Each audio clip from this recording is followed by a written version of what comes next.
Nongeye kubifuriza ibihe byiza mwe mudasiba kudukurikirana, ni ka kanya k'amakuru ariko nanone agizwe n'amatangazo. Uyu munsi tugiye kurebana n'ibyo kurya ku ishuri, ibyo gufatira amafunguro ku bana biga mu mashuri abanza, materineri ndetse na segonderi, ariko nanone biga bataha kubera ko abiga babayobowe n'itegeko.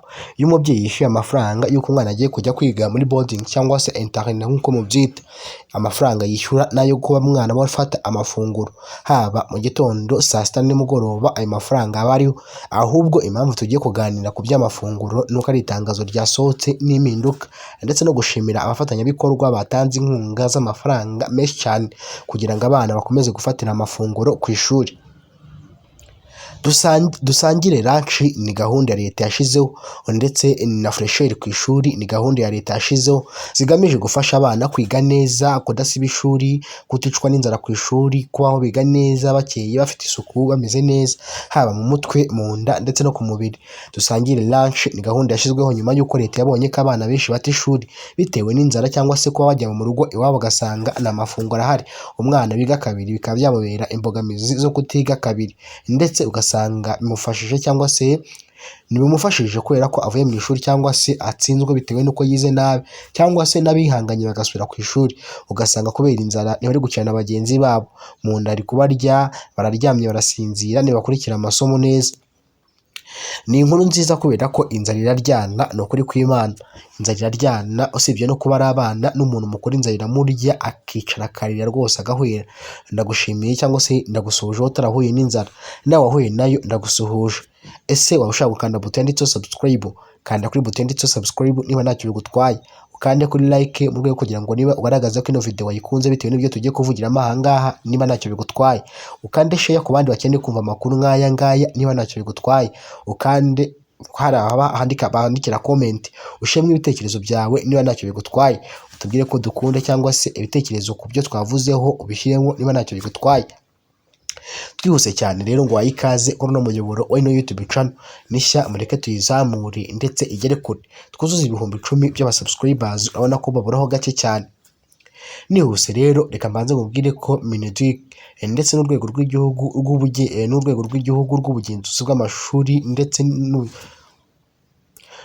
bw'amashuri ndetse n'abashinzwe ibizamini bya leta, ndavuga NESE, basohoye cyangwa se bari mu gikorwa cy'ubukangurambaga byo kuzana gahunda yitwa fresheri ku ishuri, aho umuyobozi cyangwa se minisitiri wa education cyangwa se wa education cyangwa se w'uburezi ubyita uko bishaka, Joseph Nsengiyumva, ndetse n'uhagarariye ikigo cy'igihugu gishinzwe ibizamini n'ubugenzuzi bw'amashuri NESE, bamwita Bahati Bernard, bari mu bukangurambaga bifashishije n'abandi bayobozi bagenda bakorana mu buyobozi cyangwa se mu kazi kabo n'abarimu n'ubuyobozi bw'ishuri, kugenda bazenguruka bimwe mu bigo bigiye bitandukanye bazamura cyangwa se bigisha abanyeshuri gahunda ya fresheri ku ishuri. Gusukura k'umuntu cyangwa se kwisukura ku mubiri, gukora ku ishuri aho wiga, ndetse koga uvuye muri toilette cyangwa se mu bwiherero, kurya wabanje gukaraba intoki n'ibindi bigiye bitandukanye. Ibyo n'ibiri kugenda byigishwa mu bigo by'amashuri mu rwego rwo gufasha abanyeshuri kugira isuku, ndetse no kubinjizamo isuku mu mitwe yabo, mu rwego kugira ngo bajye basa neza, ndetse bizabafashe no kuzamura ireme ry'uburezi. Ku bijyanye na dusangire lunch, bimwe mu bihugu bigiye bitandukanye harimo abanyarwanda bagiye batandukanye.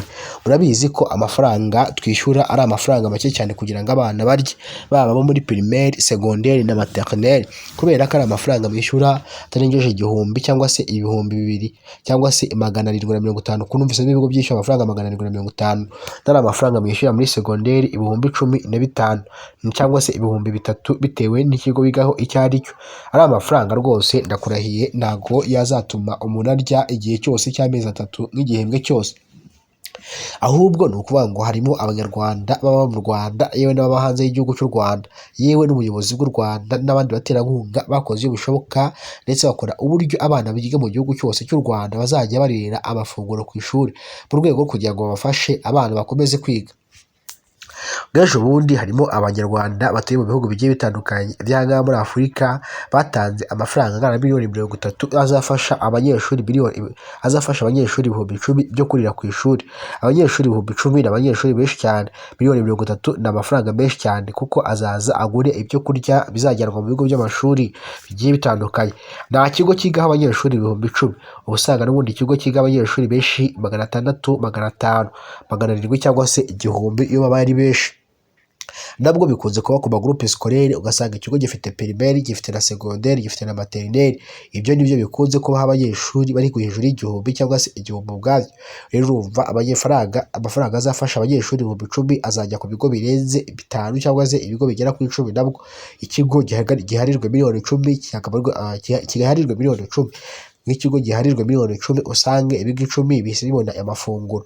Ibyo ngibyo byaratumye rero Mineduc na leta muri rusange bongera gushishikariza abanyarwanda bafite uko bishoboye baba ari mu Rwanda no hanze yabo gufasha abana b'u Rwanda mu rwego kugira ngo bakomeze bige.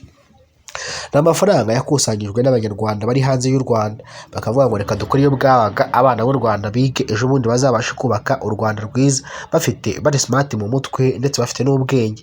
Ibyo ngibyo rero bigaza bishimangira ko iyo gahunda ya dusangire lunch ku ishuri ari amafaranga atangwa n'abanyarwanda ndetse abanyamahanga bifuza ko u Rwanda n'inkunga zabo zagera mu Rwanda zigafasha abo bana. Iyo niyo gahunda yo kurira ku mashuri.